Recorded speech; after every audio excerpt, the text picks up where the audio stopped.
It began as a calm afternoon in a quiet suburban area, until two officers in uniform entered via a wooden fence, their faces piercing with suspicion. Near the porch, they caught sight of an ancient golden retriever stretched languidly in the sun. His deep brown eyes held the knowledge of years, and his once bright and golden fur had faded with age. His tail waggled slowly and leisurely. However, the officers weren't there to appreciate the dog's kindness. With a sneer, one of them pushed his companion. "He's there, lying here as though he owned the place." The second cop squinted and folded his arms. "No collar. It might be a stray. Might be harmful. Risky."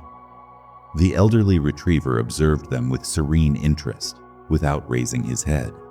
He wasn't barking. He wasn't snarling. He was simply lounging in the afternoon sun, not even moving. The officers didn't hesitate, though.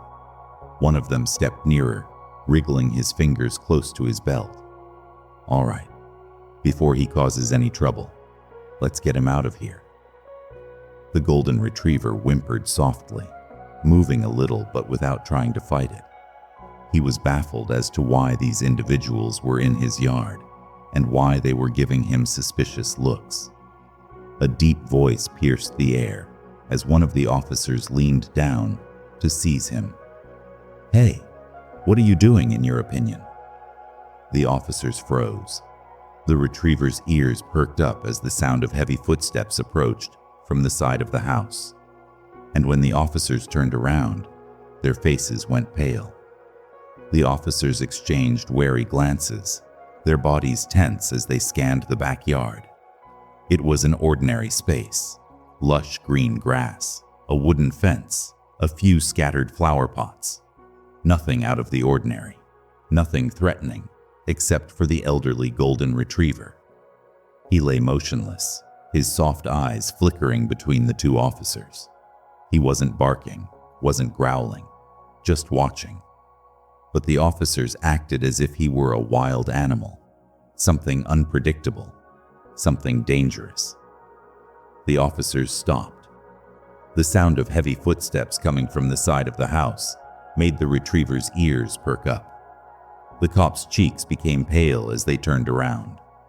The cops examined the backyard, their bodies tight, exchanging cautious looks.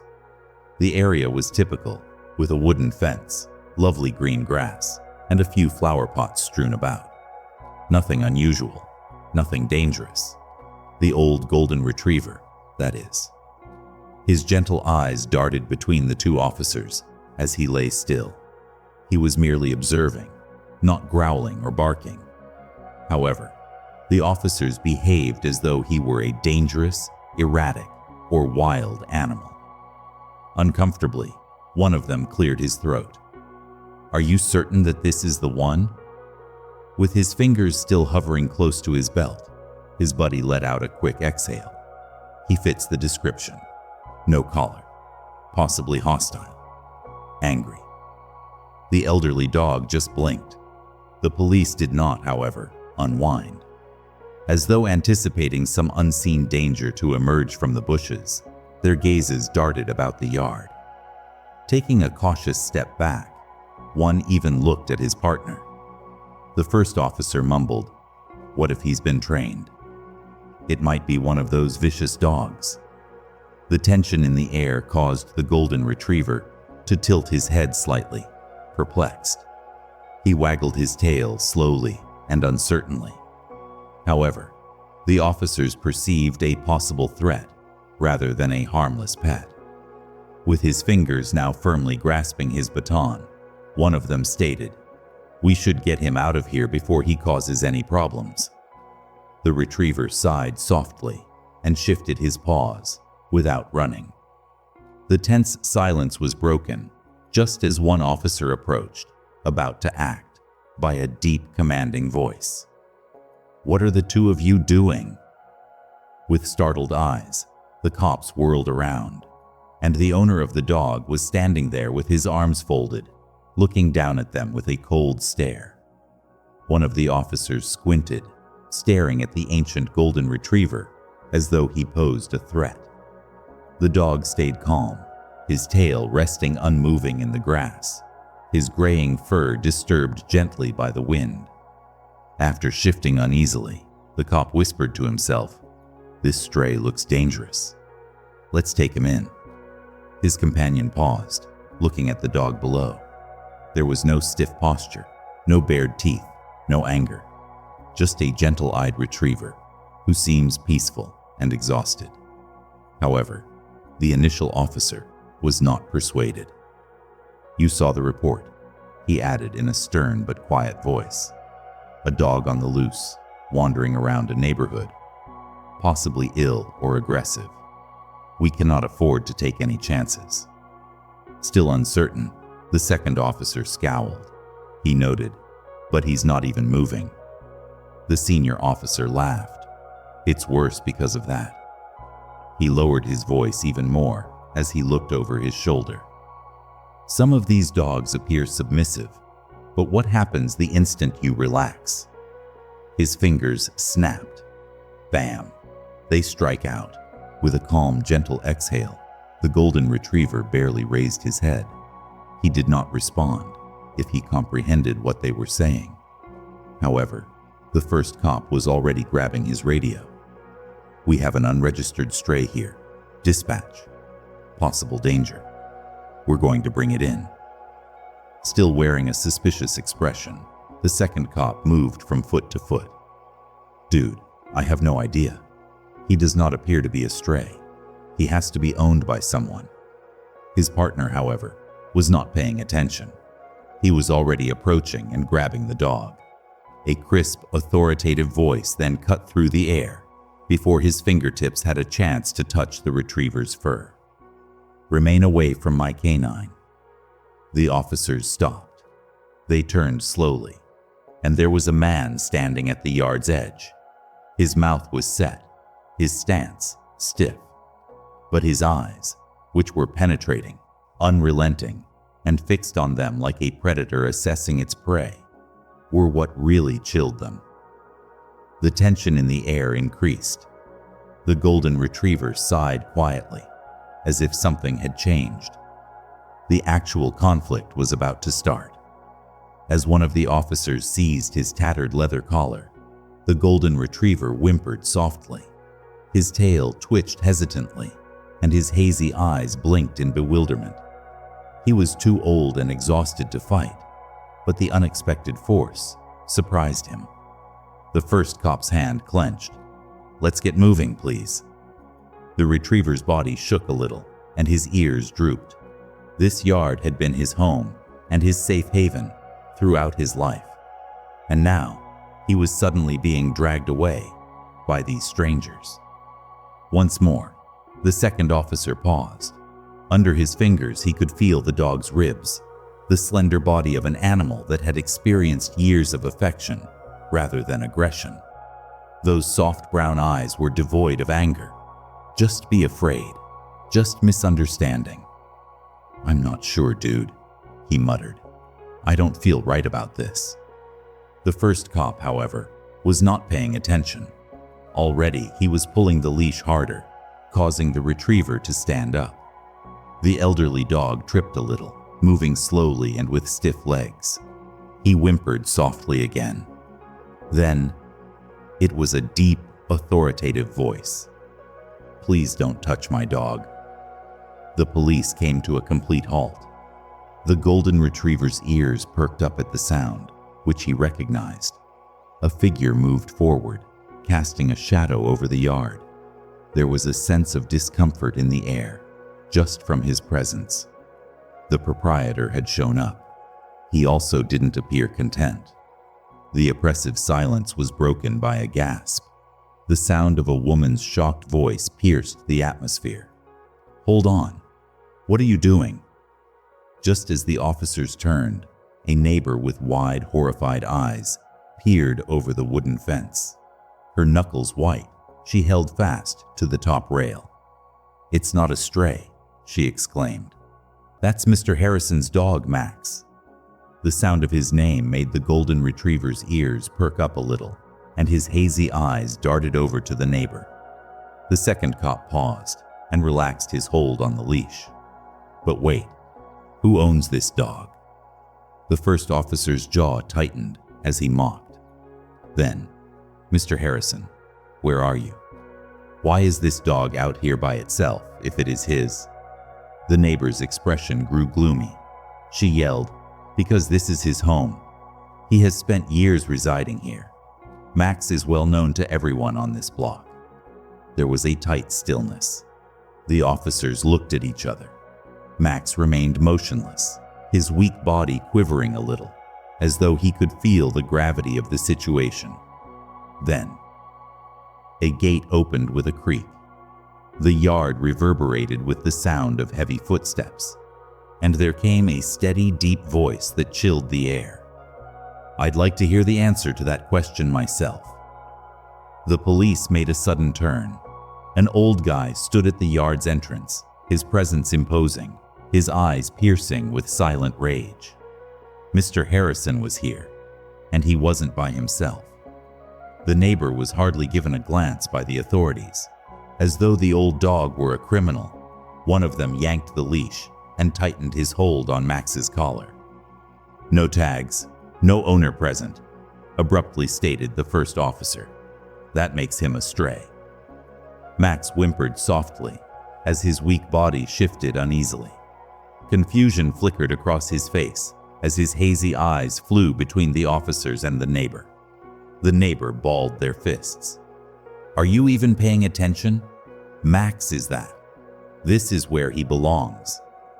His partner glanced at the second cop, who paused. He sighed in frustration and went to open the rear door of the squad car. County rules are clear, said the first officer. He is taken by animal control since he has no tags or evidence of ownership. It's as easy as that. Anger flared in the neighbor's cheeks. You can't just take someone's dog. The officers, however, weren't paying attention. Max staggered forward as the first cop pulled hard. The abrupt movement was too severe for his deteriorating physique, and his legs swayed beneath him. He released a long, agonized whine from his throat. The second cop glanced at his partner and appeared apprehensive. Perhaps we ought to, the first cop said.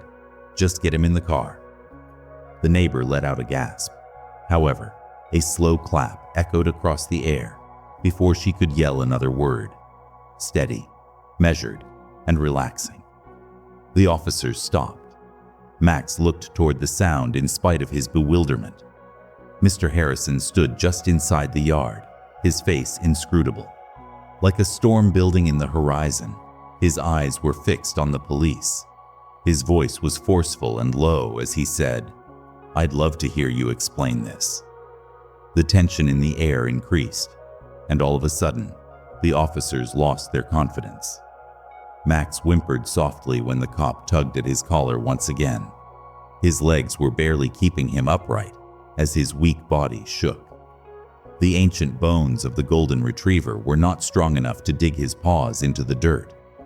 Weakly, he resisted, his hazy eyes darting about in terror, begging for assistance in silence.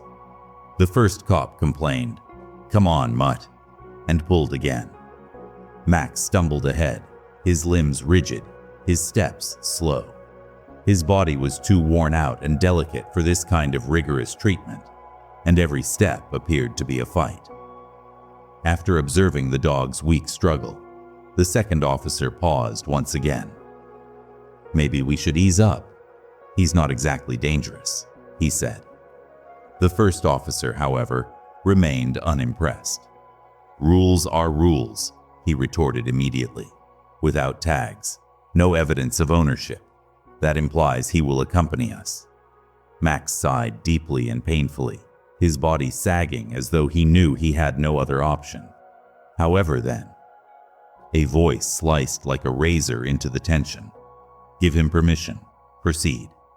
It was solid, composed, and devoid of any possibility for disagreement. The officers tensed.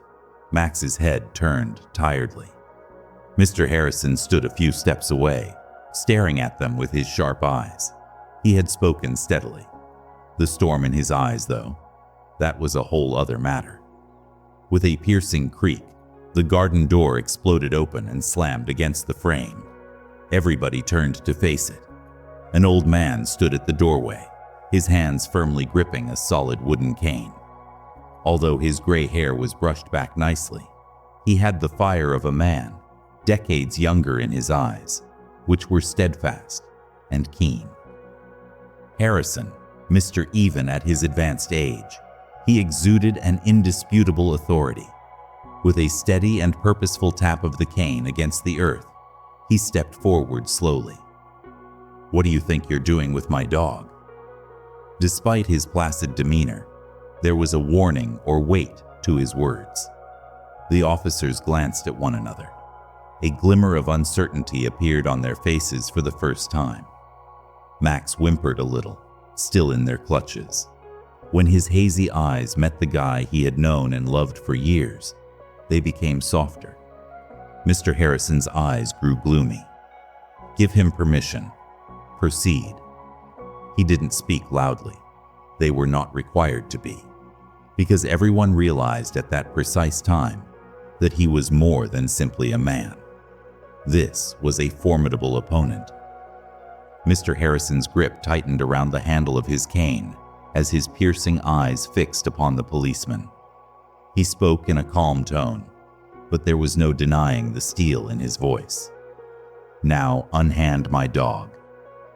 There was silence in the backyard. As though anticipating the cop's next action, even the wind appeared to pause. Max let out another whimper, his weary body still tensed from their hold. With their hands resting on the old retriever's collar, the policeman paused. One of them snorted, trying to hide his doubt. "This stray was roaming around untagged, sir. We must adhere to certain protocols." Mr. Harrison remained unflinching. His piercing eyes stared at them without faltering. "Stray?" His jaw tensed as he exhaled slowly and deliberately. "Neither of you has worn those badges as long as this dog has lived in this house." One cop remained steadfast as the others shuffled uneasily. "We have the right to remove him from the premises if he is not properly identified." Mr. Harrison's lips formed a shadow of a sneer. "Is that correct?" He continued to speak steadily, but now there was something else, something dangerous, that caused the officers to straighten up a bit, because they were still unaware of one thing. Mr. Harrison was not merely an elderly gentleman, and they had just committed a grave error. The officers looked at one another uneasily, but one of them sat up straight and doubled down. As he tightened his hold on Max's collar, he continued, "Sir, we've heard reports about a stray dog causing trouble in this neighborhood. We have good reason to think this is it." Max whimpered softly, his hazy eyes flitting between his master and the men holding him. Mr. Harrison coiled his fingers around his cane's handle. His face remained the same, but his eyes became more intensely pointed. "Difficulty?" he sneered. "The age of this dog is 15. His only transgression is taking naps in the sun." Younger and obviously less confident, the second cop looked at his colleague. "Perhaps we ought to check again before—" No. He was interrupted by the first officer, who refused to back down. "We're adopting him." The elderly man's jaw tensed as he slowly breathed. He had offered them an opportunity. They were going to find out exactly who they were up against now. Suddenly, the air surrounding them changed. With firm hands, Mr. Harrison retrieved a battered leather badge case from his coat pocket. When he opened it, a shining police badge was visible. Despite his placid demeanor, his voice was unquestionably powerful. "I am a former head of police, and you just committed a grave error."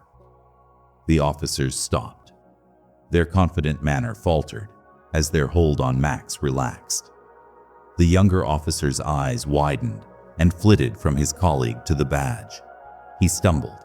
"Wait, Chief Harrison?" As in, the senior officer's haughtiness quickly vanished as he gulped hard. Sir, we didn't know. Mr. Harrison tapped his cane against the floor and stepped forward slowly. That much is clear.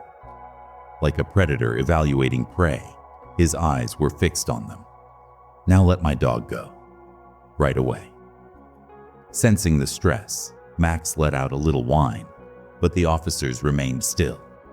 They stood rigidly, torn between following procedure and realizing they had made a grave mistake.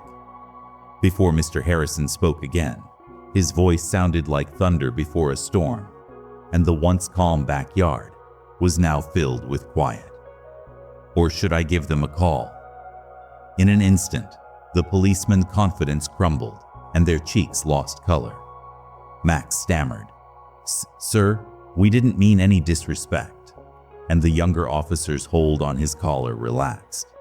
We believed. Mr. Harrison stopped him in his tracks.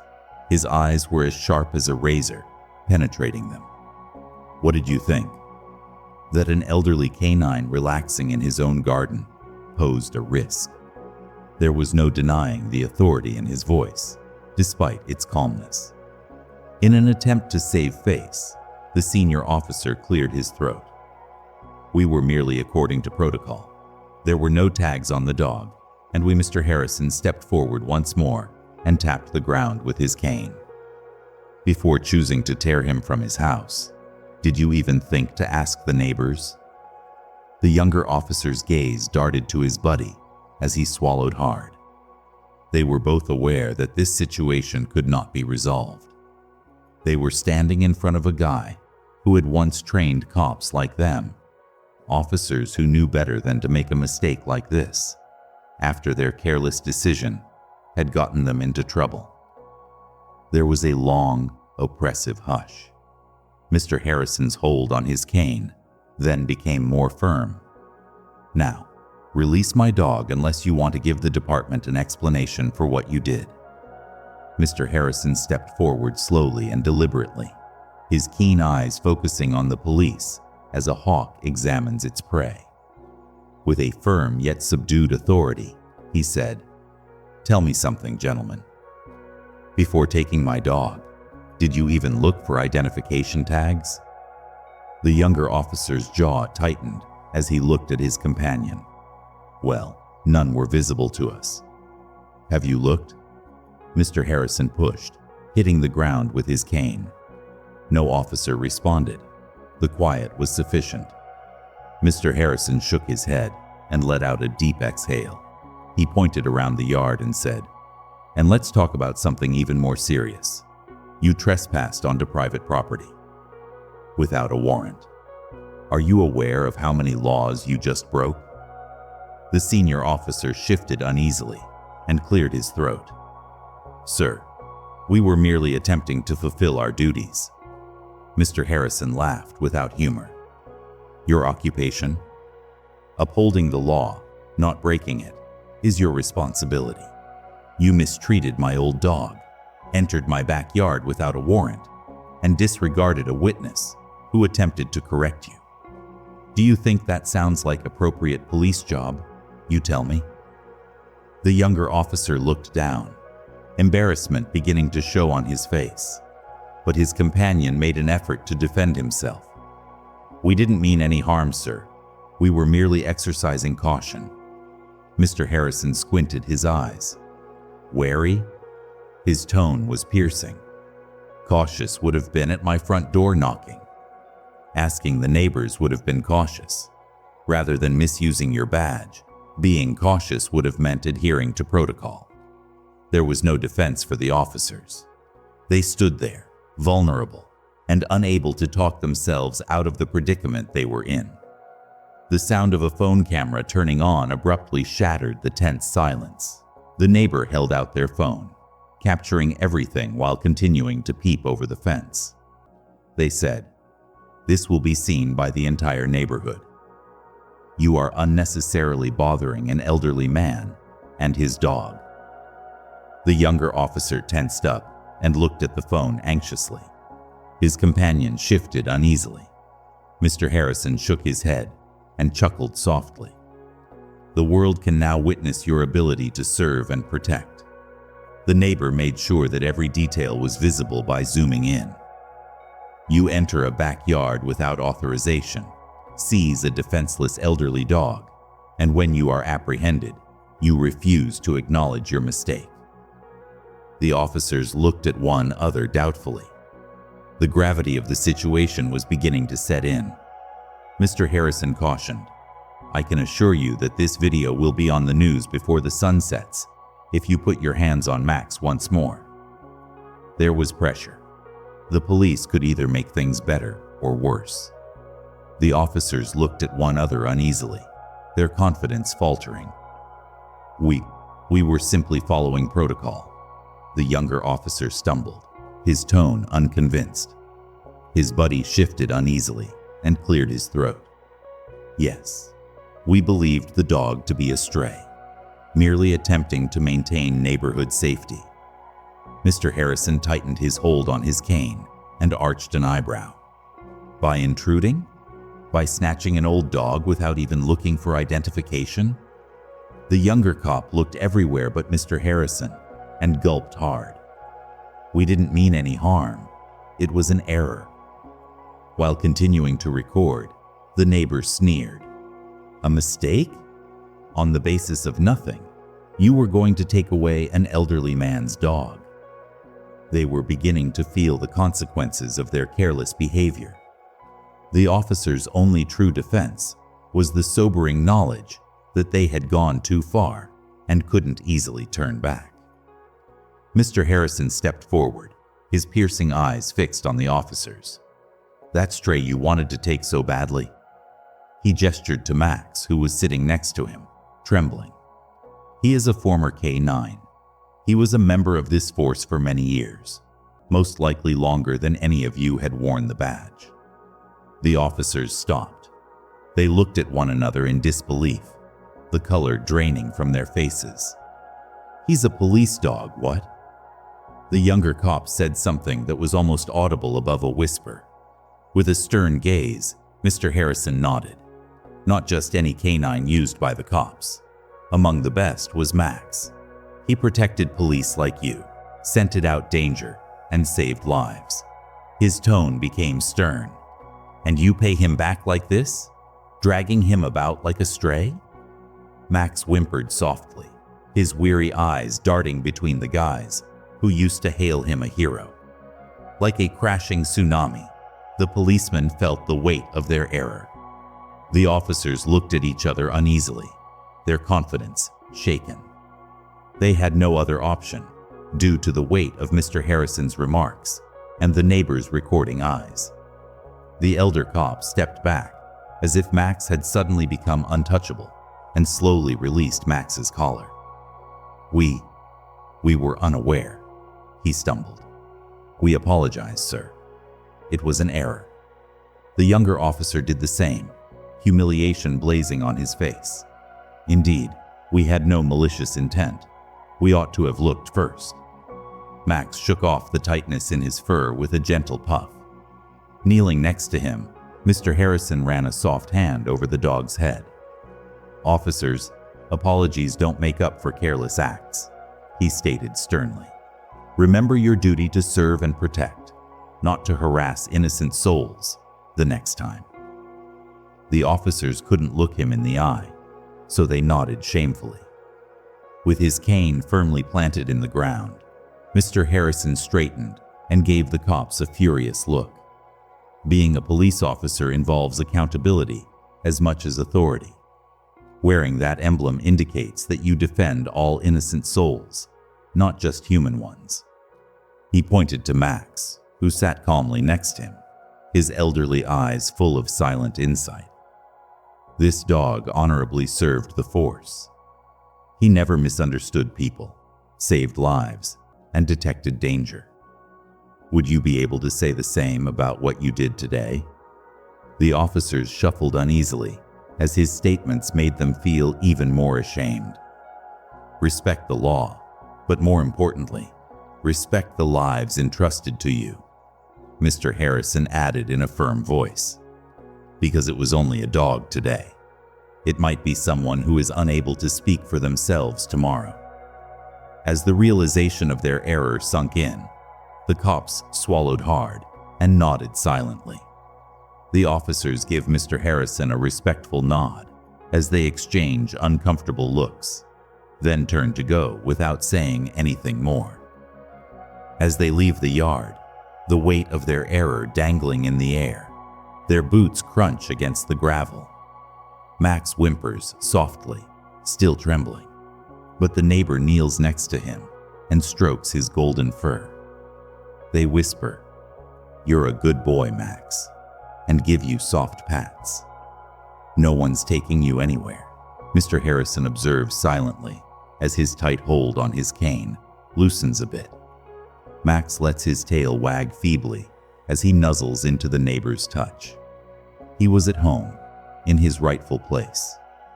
Mr. Harrison's old joints protest as he gently drops to one knee, but he doesn't care.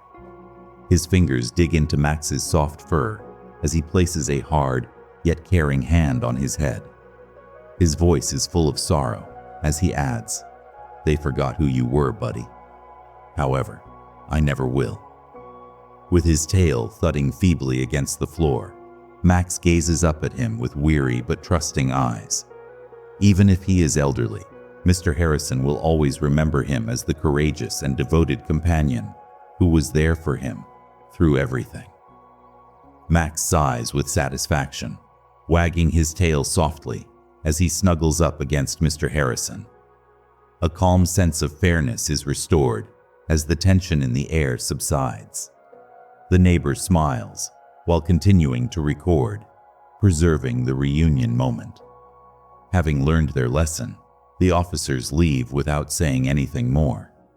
Max gets a final comforting touch from Mr. Harrison. "Boy, you're home, just where you belong."